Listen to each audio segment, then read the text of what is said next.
Hello guys, it's your boy Spooky Noodles, or just Spook as some people don't call me. I am here with a, well, not a book mail video, but Book find. a book find video? Yeah, sure. Book haul.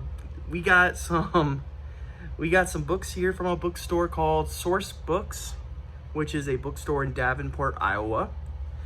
And we crossed the bridge from Illinois to Iowa to check it out. So without further ado, let's just hop into it, shall we? So the first book we have here is Peter Benchley's Amazon. Now, if that cover doesn't entice you, look at this cover, this back synopsis. I'm not gonna read it, but you guys could pause it if you wanna read it. But I'm guessing it has to do with the crocodile.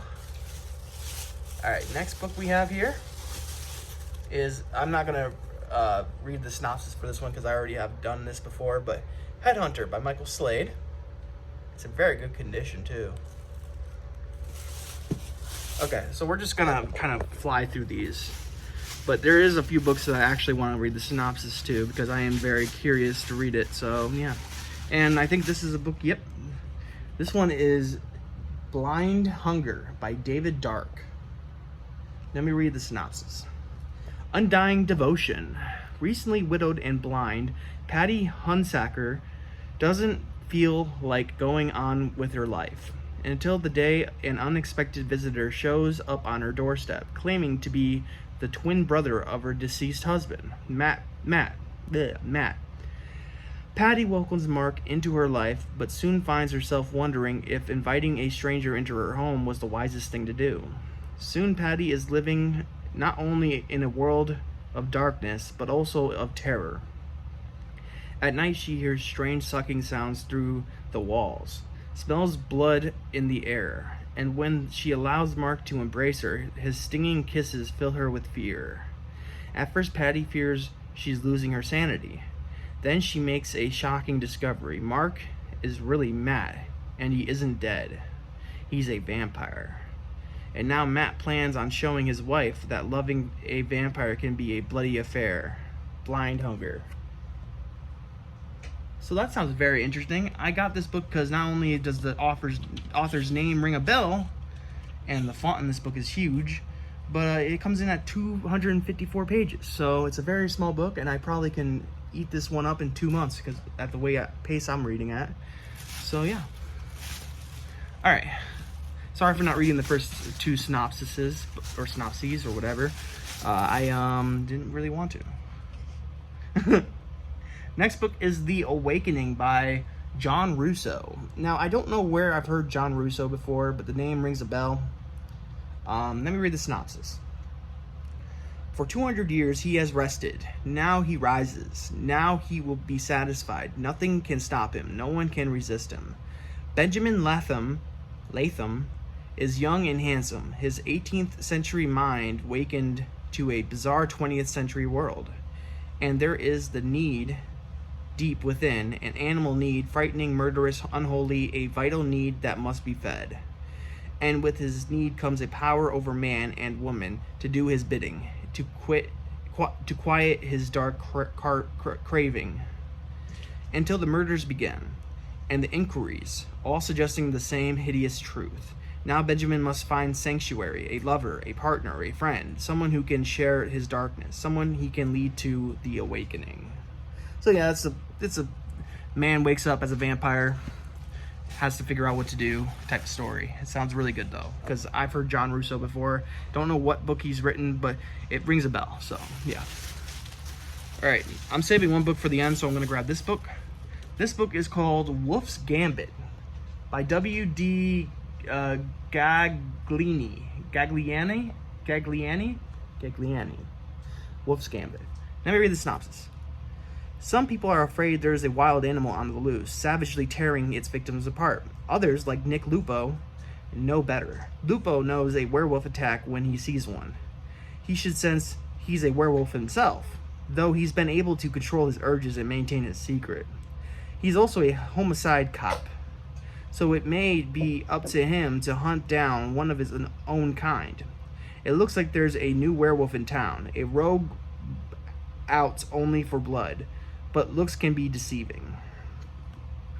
And this might be the sequel of Wolf's Trap by the same author. So I'm not really sure, but if this is a sequel, then I'm gonna have to find the first one, because that's the way I am. It's hard for me to read a book if I don't know what's going on. Okay, and last is probably my most favorite book I found today. Recently I've been really into sci-fi horror, and I've been wanting to write my own alien themed horror story, so that isn't set in the future or something. So I've always wanted to read a story like that, and have been having some trouble trying to find one. Well, I found one. Whitley Strieber's The Greys. Now, for all I know, this is a sequel or something, but it looks like this is a solo, and it looks like it's a fiction. I know he has like a true story novel about aliens, and everyone kind of makes fun of him for it, but I personally am really going to enjoy it. I think I'm going to enjoy this book. It's pretty big, but I'm going to read it, and I'm probably going to like it. It says soon to be a major motion picture, so I wonder if it ever became a film. But anyways, I'm going to read the synopsis here, and you guys can determine if you want to read it or not. So here we go. We are not alone. Millions of people are confronting aliens that authorities say do not exist. Whitley Strieber, author of the legendary #1 best-selling book Communion, which details his close encounters, now returns to the riddle of aliens with the Greys. A triumvirate of Greys, known as the Three Thieves, has occupied a small Kentucky town for decades, abducting its residents and manipulating fates and bloodlines in hopes of creating an ultra-intelligent human being. 9-year-old Connor Callahan will face the ultimate terror as he struggles to understand who he has been bred to be and what he must do to save humanity. That kind of rhymed. Though the Greys have slowly begun to make themselves known, Colonel Michael Wilkes, and head of a secret group of government and military officials who have been monitoring the aliens, will do anything in his power to keep them a secret. Wilkes will set in motion a sinister plan to ensure the survival of humanity, but at what cost? The fate of the human race lies with one woman, Lauren Glass. Her uncanny ability to communicate with the aliens and her relationship with the last remaining captive Grey may be the only way to save humankind. The Greys is a mind-bending journey behind the curtain of secrecy that surrounds the subject of aliens, written by the field's great master. If you've never so much as thought about the subject before, this book will make you think deeply, not only about the mystery of who the Greys are, but who exactly we are. And I don't know what Miko is doing, but he better be a good boy. And that is The Greys by Whitley Strieber. Miko, be good. Yeah, excuse me. This book is a pretty big one.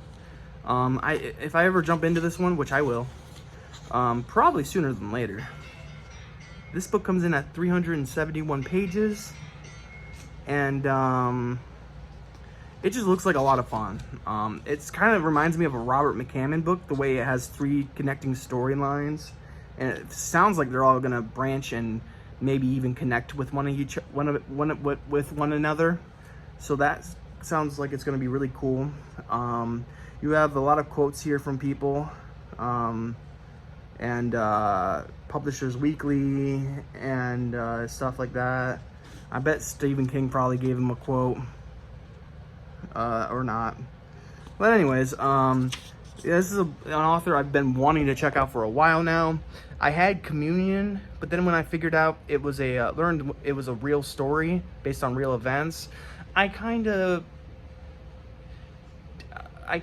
backed away from this author, because I was a little skeptical. But this one is totally fiction, and it sounds like a Robert McCammon book, so I think I'm gonna love this one, and it has aliens in it, so how could you go wrong? But that is The Greys by Whitley Strieber. So I'm just gonna really quickly tell you which one my favorite book is in this bunch. So my third favorite book that I got is probably Wolf's Gambit. It just sounds like a lot of fun. Second is Blind Hunger by David Dark. And then, of course, the one I just read, The Greys. And then the other books are awesome too, don't get me wrong. I just, you know, those are my 3 favorites out of the 6. So, but with that, I am out. Later today, hopefully, I will be at a show. It's the Midwest Monster Fest. So if you're in Illinois and you're around Rock Island Fairgrounds, come check it out and maybe you can say hi to me. I'll be selling my books and Splattering Publishing books. So come over and check it out. We have stickers, bookmarks, and books. And we got paper bags for the books. I mean, we got everything. We're doing great. You know, we're gonna have a fun time. So, well, maybe. I'm a little nervous, but we'll see what happens when we get there.